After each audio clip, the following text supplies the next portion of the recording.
All right, so this is gonna be a review on the ks7. It's clear. It's a bullpup, so I don't know if y'all can see inside.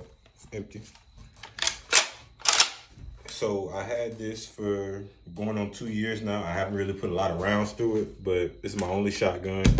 The first thing I did when I got it was ordered the Picatinny rail from Kel-Tec, and I mounted another flashlight on it originally, and I ended up switching to this one because it has a laser. I put some iron sights on it in case the red dot goes down, and I already had a SIG Romeo 5 laying around that I just threw on here, and it works pretty well. So I know this isn't an optic review, but the optics held up good, especially being on the shotgun. This is a little bit of an awkward shotgun, and when I say awkward, I don't mean not usable. I mean, it's just different from the standard manual operations. The action is smooth. I just cleaned it for the first time and oiled it, and the action is smooth. It's broken in pretty well. I haven't broken it all the way in. Like I said, I only have 100 rounds through it. But what's awkward about it is trying to reload, because of course the port's all the way back here. So you're gonna have to train with it a lot to be able to reload. And one of the biggest things about it breaking in is a lot of ammunition used to get caught up on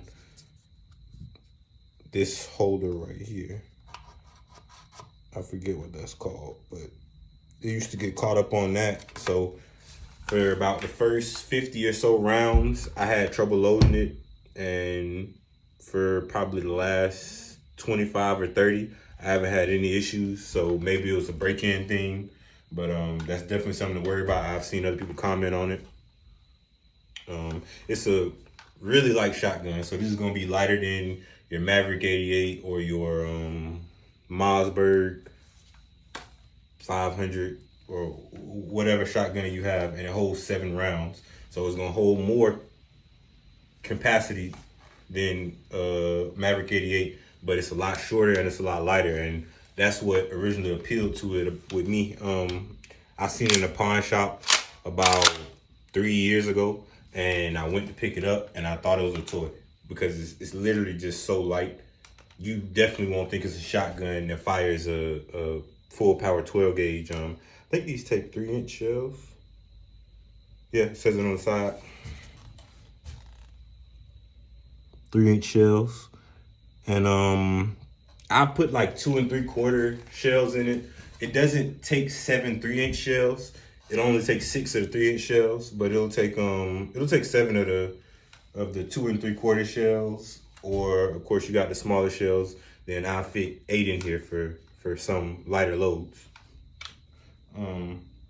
For such a lightweight gun, it doesn't recoil nearly as heavy as you would think.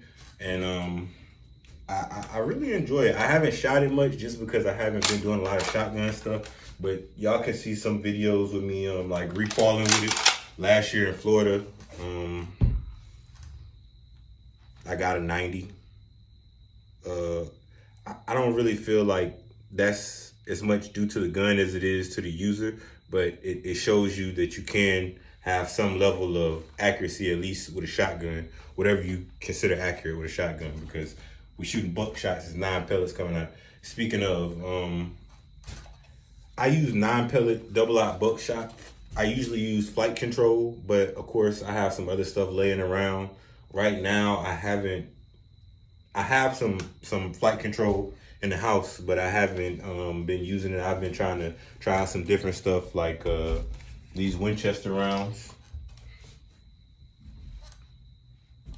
Yeah, these are 2 3/4 9 pellet.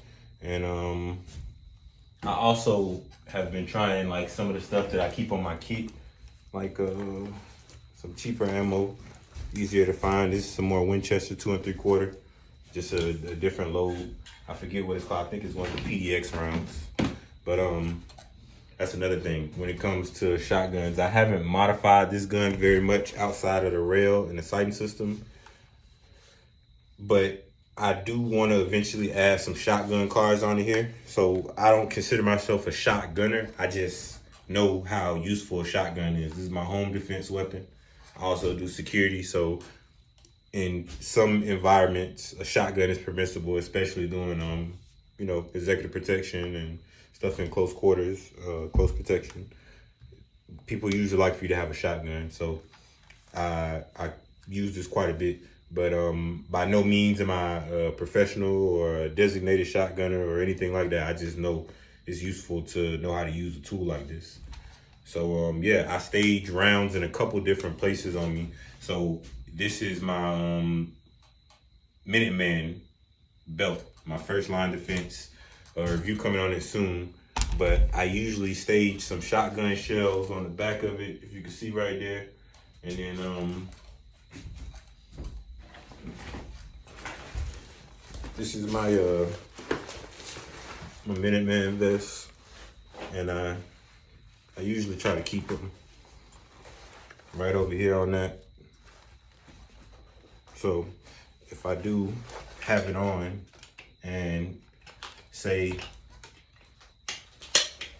I need to reload, it's right over in the reloading station. So I got extra magazines over here and I have extra shotgun shells. So I'll show you how that would work.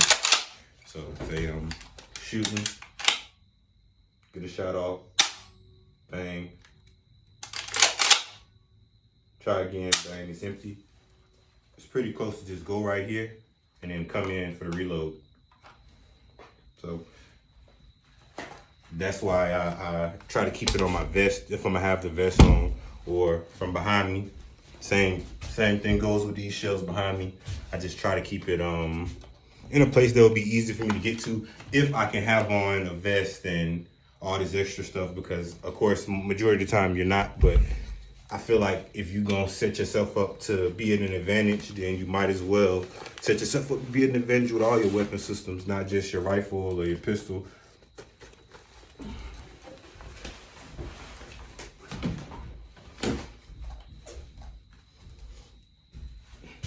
So another surprising thing about this gun is the trigger. This is a really nice trigger. So some people have a problem with it. I don't see what the problem is, especially for a shotgun trigger. It is made out of plastic, so if you don't like that feeling, you probably won't like this trigger, but it's pretty smooth. And to me, it's a definite wall right there. So that's all to take up. That's the wall. A little bit more give, clean break. So I like it. I really don't have any plans to get another shotgun anytime soon because this one fills all the roles I needed to.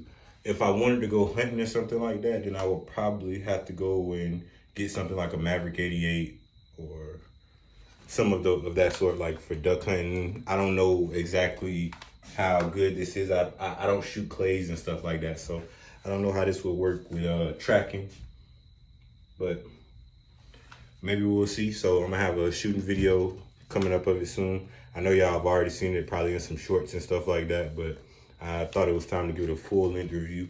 I've had it long enough to have a decent opinion on it. It's a good gun. It's worth the money. The price has been going down.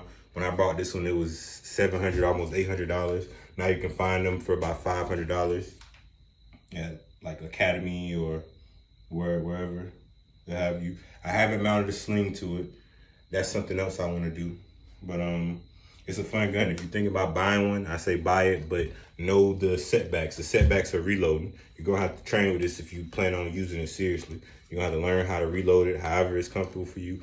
Honestly, I haven't found a comfortable way yet, but I've got quicker with it just over time, either because this is the only shotgun I have and I've trained with it, or due to the weapon breaking in a little bit better.